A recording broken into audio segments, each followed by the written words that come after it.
भारत की बात। नमस्कार, भारत की बात में आपका स्वागत है। मैं हूं भारत का विरत्न। दोस्तों, इस वक्त हम हैं मीरा भाईंदर के एसके स्टोन में, जहां पर भारतीय जनता पार्टी की ओर से एक संकल्प सभा का आयोजन किया जा रहा है।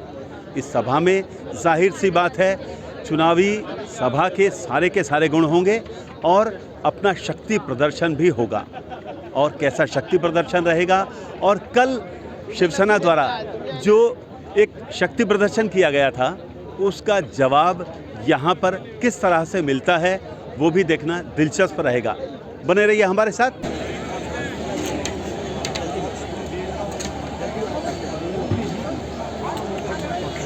संकल्प सभा में सबसे पहले भारतवर्ष के सभी वीर सपूतों को नमन करता हूं और उसके बाद अपने प्रस्तावना को आगे बढ़ाता हूं। जब मेरे शहर की बात है,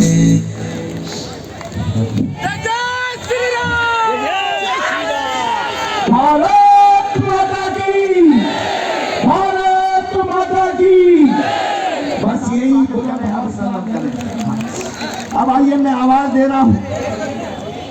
पिता के आगमन पर ही मैं उस पुत्र को आवाज दे रहा हूं जो मीरा भाईंदर का एक नया सूत्रधार बनने जा रहा है। भारत माता की वंदे वंदे।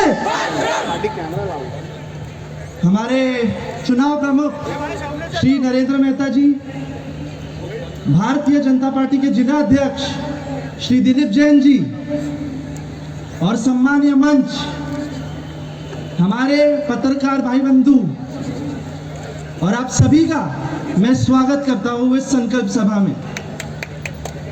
आज आप सब इतने भीड़ में आए हैं, इतने संख्या में आए हैं, उसका एक ही रीजन है। जब जब मीरा भाईंदर में ट्रिपल इंजन की सरकार आई है, तब तब मीरा भाईंदर का वो सबसे प्रगतिशील 5 साल हुआ है। सोच समझ कर शहर वालों, भाजपा जीती तो मीरा भाईंदर निश्चित रूप से पूर्ण होगा, मीरा भाईंदर पूर्ण होगा। हाँ, बस बल पर बैठकर कोई संकल्प सिद्धि की यात्रा को ये गणपति बाप्पा आ गया। ये वहाँ जाना पड़ेगा अपने को। अच्छा, वहाँ कोई नहीं बता दिए हम लोग। माता की। आज मीरा भाईंदरमध्ये येणाऱ्या निवडणूक 15 जानेवारीला होणार आहे।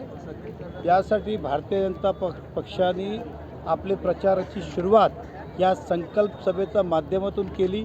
येणाऱ्या निवडणूकमध्ये आमचे अजेंडा काय आहे आणि मीरा भाईंदरमध्ये काय घडलं आणि काय आम्हाला करायचं याबद्दलचं या संकल्प सभेच्या माध्यमातून आज प्रचाराला आम्ही आमचे जिल्हा अध्यक्ष दिलीप जैनजी, आरपीआयचे अध्यक्ष शेलेकरजी आणि आमचे प्रमुख पदाधिकाऱ्यांनी तो संकल्प जनतेसमोर मांडला। पूरी सभा में आपके निशाने पे कांग्रेस या महाविकास आघाड़ी बिल्कुल नहीं थी, बल्कि महायुति का एक पार्टी और उसके नेता प्रताप सरनाइक थे। तो आप सरनाइक या शिवसेना से लड़ने जा रहे हैं, उनके साथ गठबंधन करने जा रहे हैं? ऐसा है, कांग्रेस का इस मीरा भाईंदर में अस्तित्व नहीं है, तो उसको खाली पीली बोल के क्या लॉजिक है? उनका है क्या कि उनके बारे में बोले? कल आप बोलेंगे समाजवादी पार्टी के बारे में नहीं बोला, फिर आप बोलेंगे कि बहुजन आघाड़ी के बारे में नहीं बोला, फिर आप बोलेंगे जनता दल के बारे में नहीं बोला। तो जो है उससे करता हूँ। मुझे आज भी लगता है कि शिवसेना इस शहर में है और मेरा आरोप कोई शिवसेना में नहीं था। जो हुआ वो मैंने जनता के सामने रखा। मैंने कोई मंत्री का नाम लिया नहीं, सरनाइक साहब का नाम लिया नहीं। हमने कहा कि जिस अधिकारी ने नियम तोड़ के काम किए, अधिकारी ने नियम तोड़ के काम किए तो उनको भुगतना पड़ेगा। आने वाले समय में इंक्वायरी के सामने जाना पड़ेगा।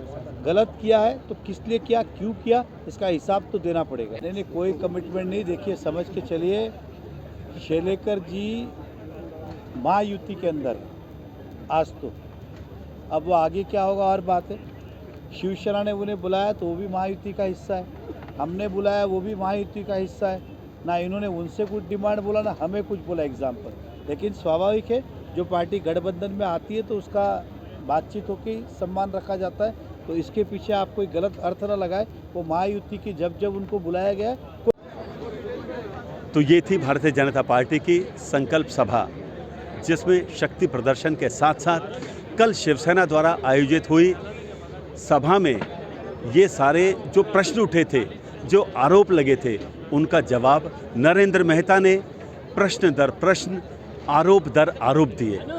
और ये साफ साफ जाहिर करता है कि गठबंधन पर कहीं ना कहीं आँच है, कहीं ना कहीं टूटन की एक झलक दिखाई देने लगी है।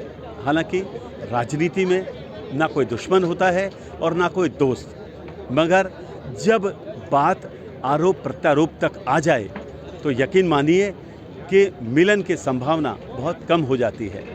बस बने रहिए हमारे साथ, देखते रहिए भारत की बात। नमस्कार।